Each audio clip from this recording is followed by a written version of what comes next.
Still haven't got that mic yet, so I'm gonna basically stand a bit closer so you can basically like hear my voice. It's like a little bit less windy today, and that dude decided to do what he's doing, but I'm gonna keep on grinding.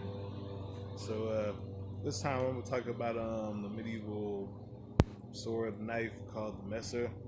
Basically, like clear up a lot of misconceptions about it because a lot of people say historically, and even Cold Steel House on their website when they try to sell you like the messer blade, that it was outlawed to have swords of a certain time. I mean, it's basically outlawed to have swords and all that stuff. So having people carrying them around, which it was based off of like something, a law that happened in the 1400s, and it was actually the exact opposite. Most areas wanted you to basically have weapons, be able to carry it so you can defend yourself.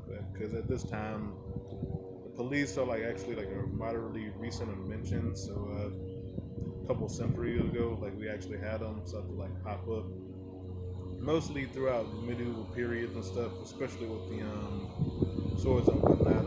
What you have to do is basically defend yourself. So basically did the exact opposite of having people outlawed it. They had more people actually carrying them. So for those people that were saying that it was like outlawed, it was actually like two cities that actually did restrict having swords and just wearing them constantly. And what they restricted wasn't actually like the swords itself, but it was actually like the length. So that's where the messer sword kind of comes from, but the origin of it is actually like a whole lot less flattering. So some quick stats about the messer swords. It's commonly mistaken for a falchion, and I know this is like a gladius, but like this is the closest thing that I got to comparison. So falchion basically has like like a flat end and then like a flared tip.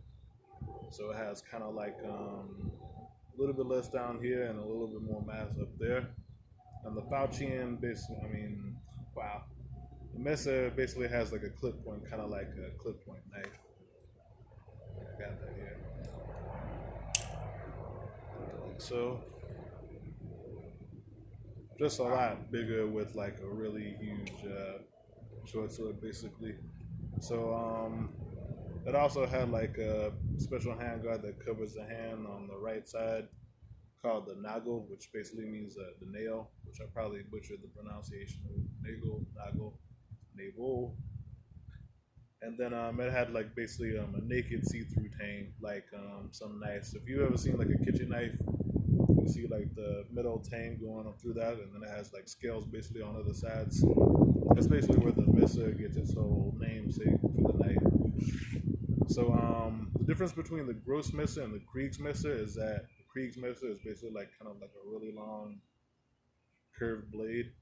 People say that it's like the European katana, but it has like a less extreme curvature than the katana. So it's a little bit closer to a long sword, but mostly it's got like that curve.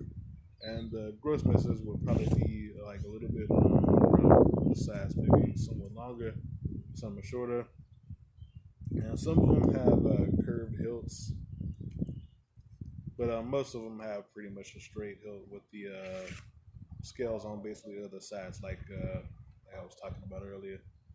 So the reason why they made the Messer sword was because they had like a bunch of guilds in Germany that was basically trying to kind of basically make it like really cheaper to produce a sword. So they basically got like around the whole length bit, which is those two cities that was enforcing on length. So with the Messer sword, you actually could basically kind of get around it as long as the sword didn't get to a certain length. And those two cities didn't even really like heavily reinforce the whole sword thing, hence the whole you can carry a short sword, because you can obviously still get to town and basically mess some people up with that. So they had so the way that this they got the basically the blade guilds and the sword guilds, because there was kind of like a little bit of a competition, turf war. Basically they would the sword guilds would make the blades and basically do their little forging process, and then sell it to the knife guild guys who got a piece of the action for basically handling it. So that's basically where like the sword comes from. Yeah, it's really a whole lot less flattery, I know, but let's be honest, man. A sword is a sword. I'm gonna have like different handles, a different scale, a different length, but it's pretty much got the same functions, which is slashing and stabbing. And yeah, there's just no way you can say that this is basically a sword, and then well, this isn't a sword based on length because it's like the sword, the gladius, has basically historically killed more people than any in the world, and it's not really that big, but it's like pretty much good enough to be pretty deadly and hardcore. So yeah, basically to clear up some misconceptions. And I'm also gonna have like two videos in the link that basically also describe it. So I got a tendency to kind of like ramble on and not sound like terribly great or like awesome orator, but basically yeah, to like cite my sources, and you can hopefully also be a little bit educated as well. So I'm gonna get to the next one.